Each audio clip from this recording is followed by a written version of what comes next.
بسم اللہ الرحمن الرحیم. ڈیئر اسٹوڈینٹس، آئیے آج ہم اردو پیراگراف نمبر 24 کا انگریزی میں ترجمہ کرنا سیکھتے ہیں. یہ نوجوان قائد اعظم کو قتل کرنے کے ارادے سے آیا تھا. یہ جملہ پاسٹ پرفیکٹ ٹینس کا ہے. آپ جانتے ہیں کہ جب دور کے گزرے ہوئے زمانے میں کسی کام کا ذکر ہو تو اس کا ترجمہ ہم پاسٹ پرفیکٹ ٹینس میں کرتے ہیں اور اسے اردو میں فعل ماضی بعید کہتے ہیں. آپ نے دیکھا تھا کہ پاسٹ انڈیفینٹ ٹینس کا جملہ الف چھوٹی یہ یا بڑی یہ پر ختم ہوتا ہے، لیکن جب پاسٹ انڈیفینٹ ٹینس کے جملے کے آخر میں یا یوں کہیے کہ فعل ماضی مطلق کے آخر میں تھا تھے تھی کا اضافہ کر دیں تو فعل ماضی بعید بن جاتا ہے یا پاسٹ پرفیکٹ ٹینس بن جاتا ہے. تو پاسٹ پرفیکٹ ٹینس کا ترجمہ کرنے کے لیے ہم ورب کی تیسری فارم سے پہلے ہیلپنگ ورب ہیڈ کا استعمال کرتے ہیں. تو اس جملے کا ترجمہ ہوگا this young man had come to kill Quaid Azam. This young مین، یہاں پہ دس جو ہے ڈیمونسٹریٹو پروناؤن کے طور پر استعمال ہو رہا ہے. جب اس نے دیکھا اس کا ترجمہ ہم پاسٹ انڈیفینٹ ٹینس میں کریں گے ورب کی سیکنڈ فارم لگا کے. جب اس نے دیکھا when he saw کہ کوئی آس پاس نہیں ہے that there was nobody nearby. اس نے تیزی سے چاقو نکالا. he quickly pulled out a knife. یہاں پہ کوئکلی ایڈورب ہے اور اسے ہم ایڈورب آف مینر کہتے ہیں کہ اس نے کیسے چاقو نکالا. وہ قائد اعظم کی طرف لپکا، یہ بھی پاسٹ انڈیفینٹ ٹینس کا جملہ ہے اور ہم ورب کی سیکنڈ فارم لگائیں گے سبجیکٹ کے بعد. یہاں پہ وہ سبجیکٹ ہے ہی، اس کے بعد ہم نے ورب کی سیکنڈ فارم پاؤنسڈ اپان لگائی. پاؤنسڈ اپان ایک فریزل ورب ہے. آپ جانتے ہیں کہ جب ورب کے بعد ہم کوئی پریپوزیشن لگاتے ہیں تو اس کو فریزل ورب کہتے ہیں. یہاں پہ یہ ورب ہی کا کام کر رہا ہے. ہی پاؤنسڈ اپان قائد اعظم، وہ قائد اعظم کی طرف لپکا. اللہ تعالیٰ نے قائد اعظم کو بہت عقل اور حوصلہ عطا کیا تھا. یہ بھی پاسٹ پرفیکٹ ٹینس ہی کا جملہ ہے. God had blessed Quaid Azam with much wisdom and courage.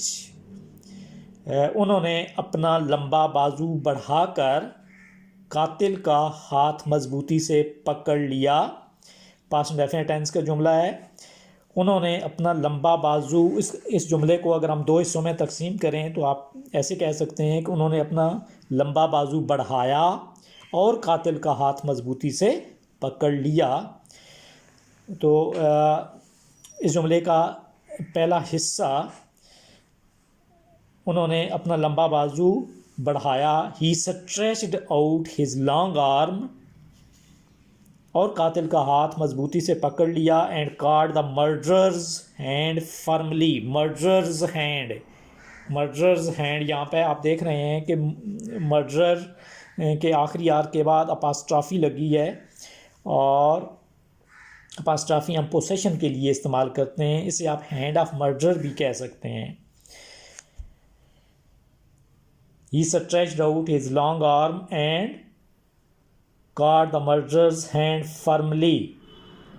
انہوں نے اپنے پرائیویٹ سیکرٹری کو آواز دی. پاسٹ انڈیفینٹ ٹینس کا جملہ ہے. سبجیکٹ ہی کے بعد ہم ورب کی سیکنڈ فارم لگائیں گے. he called، آواز دی. he called his private secretary. مجرم کو گرفتار کر لیا گیا. یہاں پہ یہ جو کنسٹرکشن ہے جملے کی، یہ پیسو کنسٹرکشن ہے یا یوں کہیے کہ یہ پیسو وائس میں ہے. اور آپ جانتے ہیں کہ پیسو جملے میں سبجیکٹ موجود نہیں ہوتا یا یہ ضروری نہیں سمجھا جاتا. جب کسی جملے میں یہ ضروری نہیں سمجھا جاتا کہ سبجیکٹ لگایا جائے یا سبجیکٹ اہم نہیں ہوتا تو پھر ہم ایسے جملے کا ترجمہ پیسو میں کرتے ہیں. مجرم کو گرفتار کر لیا گیا. دا کلپریٹ was arrested. تمام لوگوں نے دیکھ لیا. all the people witnessed. Past indefinite tense کا جملہ ہے. تمام لوگوں نے دیکھ لیا. all the people witnessed کہ قائد اعظم بہادر انسان تھے. that Quaid Azam was a brave man. میں اسے پھر سے ایک بار ریڈ آؤٹ کیے دیتا ہوں. یہ نوجوان قائد اعظم کو قتل کرنے کے ارادے سے آیا تھا. This young man had come to kill Quaid اعظم. جب اس نے دیکھا کہ کوئی آس پاس نہیں ہے. When he saw that there was nobody nearby. اس نے تیزی سے چاقو نکالا. He quickly pulled out a knife.